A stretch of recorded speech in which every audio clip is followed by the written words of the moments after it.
Hello, I am Ishan Kulkarni. Today we learn about the blast furnaces. In this blast furnace, we learn about formation of the charges. Second is a blowing in. Third is a charging. Fourth is the application of the flue gases. Blowing out. All this process we learn in this video. First, we learn the formation of the charges. This steps is classified into two steps. First is a agglomeration, second is a coke preparation. First we learn the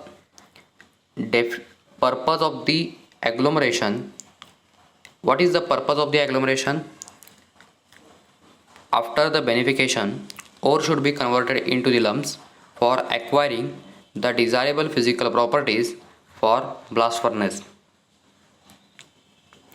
Now we discuss the methods which are used for the agglomeration. First is a briquetting, second is a sintering, and last is a pelletizing. Now we discuss the sintered ore and pellets ore in detail.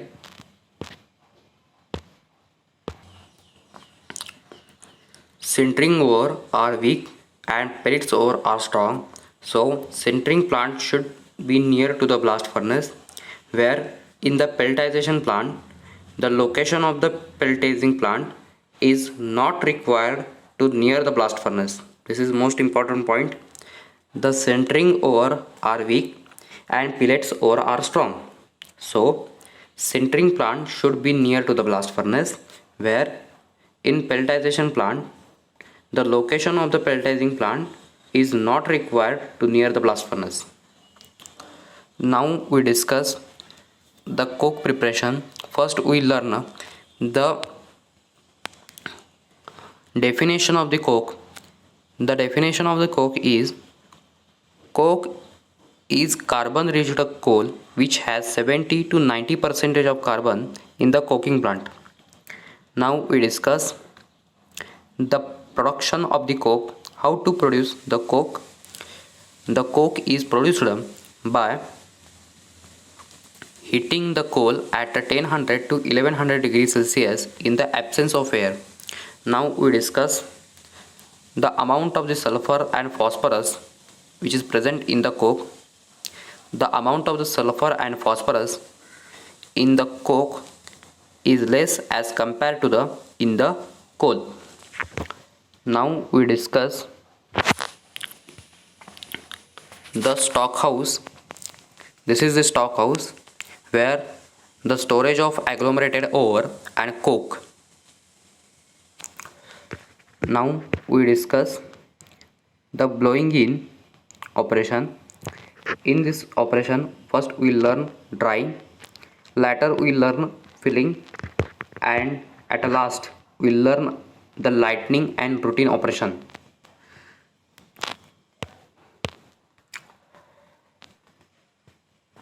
First we learn the purpose of the drying operation. The purpose of the drying operation is the new lined up furnace is consist of the moisture, so the furnace should be dry for removing the moisture. Now we discuss the methods which are used for removing the moisture in the refractory bricks. First is a supply the hot blast from the stove, and second method is use the wood in the coke fire on the hearth.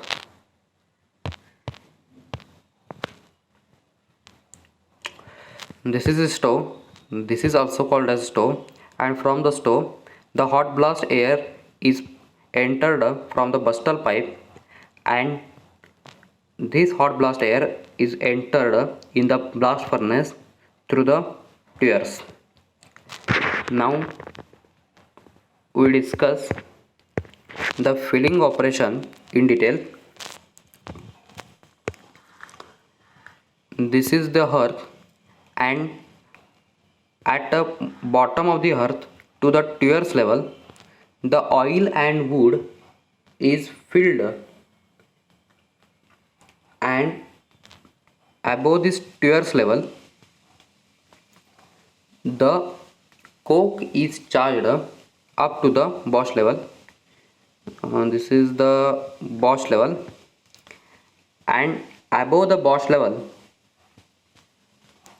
the coke and agglomerated ore is charged. The charging of the agglomerated ore and coke is as alternate layer, such as first gray region, which is represented for the coke, and brown region, which is represented for the agglomerated ore, gray region, which is represented for the coke, and brown region, which is represented for the agglomerated ore. And by using this method, there is a charging of the coke and agglomerated ore. Now we discuss the lightning and routine operation. First we will learn the how to light in the blast furnaces. The blast furnaces is lightened by hot blast with the help of gas torch. Now we discuss the second point. The tuyers allow the burn the charge for 24 to 36 hours. My third point is, if the coke is burning, there is a formation of the slag and molten metal. So this slag and molten metal are collected in the earth. This is the earth, and in this earth there is a collection of the molten metal and slag. The brown region, which is represented for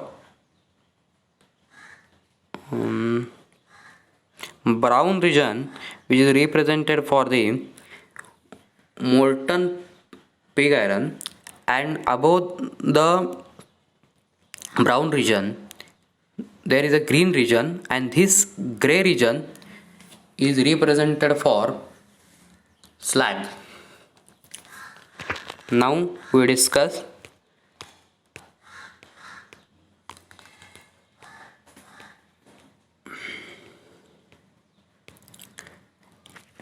the application of the flue gases in detail.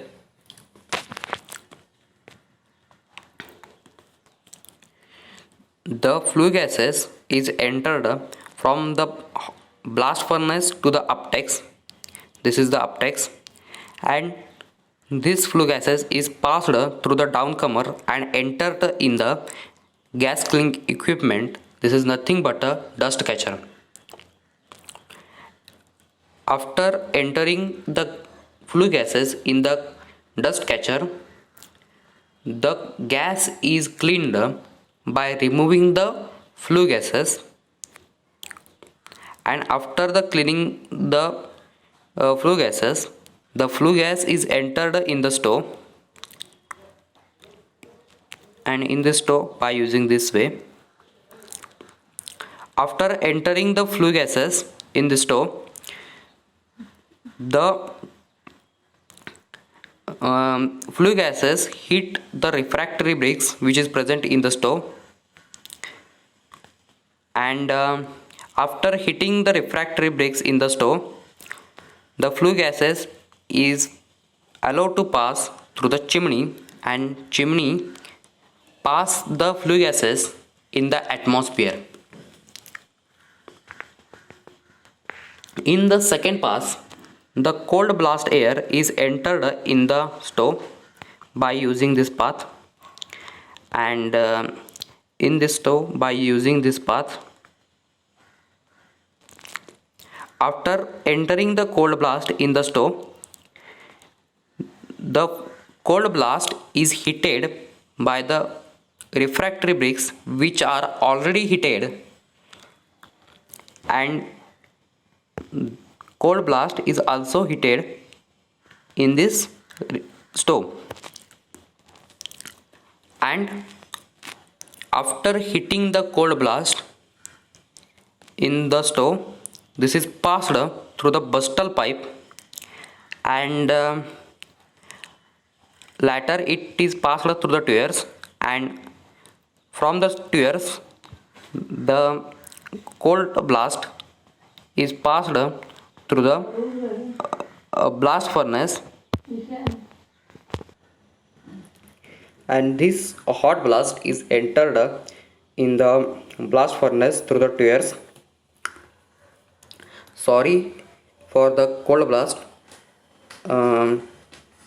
This is not a cold blast, this is a hot blast which is heated in the stove.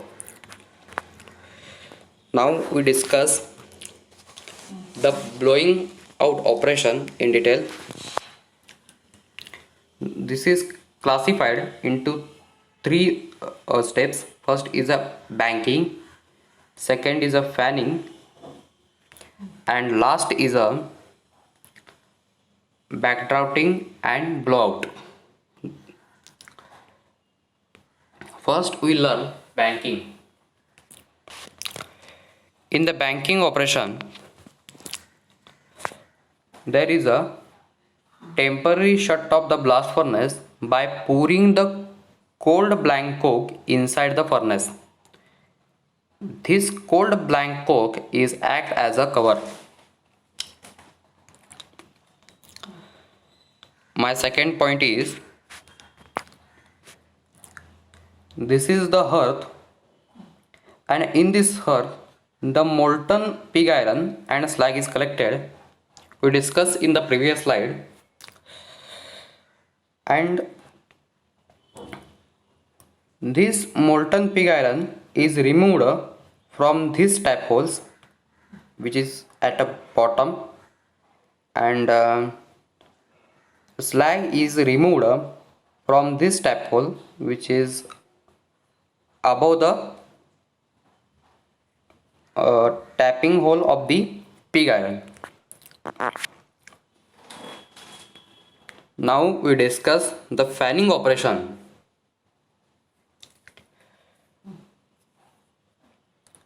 What is the fanning operation? If the full production capacity of the blast furnace is not required, the fanning is conducted. My second point is, in this process the cold air is passed through the tuyeres, and this is better method to direct shutdown. My next point is backdraughting.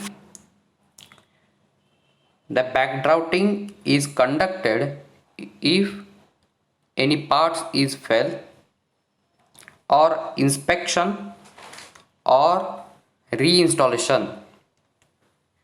This is the purpose of the backdraughting. Now we discuss the second point. In this process, the putting the bustal pipe in the negative pressure, so there is no outlet of the hot gases,